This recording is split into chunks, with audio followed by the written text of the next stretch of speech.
futboldan uzaq qalmaq mümkün deyil. Hara getsəm, yenə də futbol müzakirə edirlər. Hara getsəm, yenə son vaxtlar məğlubiyyətləri müzakirə edirdilər. İstər yaxınlarım olsun, istər dostlarım olsun. Bir neçə nəfər çıxmaq şərti ilə. Hansı ki, məni başa düşən, belə deyək də, 3-4 nəfər, çox deməzdim. Amma qalanlar, belə deyək də, filan kəsin niyə dəyişmədin, filan kəsin niyə belə oldu, o nə bilim necə oldu.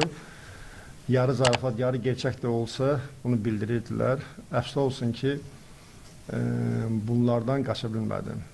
Və sonunda deyirlər ki, yox, başlayanda deyirlər. Deyirlər ki, düzünü sən bilirsən, sən daha yaxşı bilirsən, amma filan şey niyə belə eləmədin də. Yəni, bu bizdə belə deyək də, bir adət-ənənəyə çevrilib.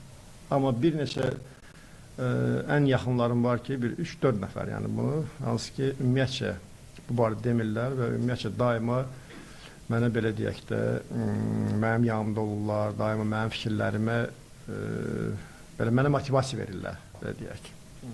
Qaldı ki, istirahətim, yəni, inanın ki, əgər mən futbolçuların, belə deyək də, sağlam qayıdırlarsa, sağlam olurlarsa hər məşqdə, yəni, onlar istəkli olurlarsa, mənim üçün bu istirahətdir. Mən özüm nə qədər istirahət eləsəm də, gəlib görsəm ki, məşqim yaxşı deyil, futbolçularım yaxşı deyil, mənim istirahətim, belə deyək də, üstündən xət çəkilir. Ona görə belə mən həmişə futbolun içində olmuşam və futboldan da, belə deyək, kənar qalmağa qoymurlar. Ya gedib tək başqa yerdə olmalıyam, ya da ki, belə də bununla barışmalıyam.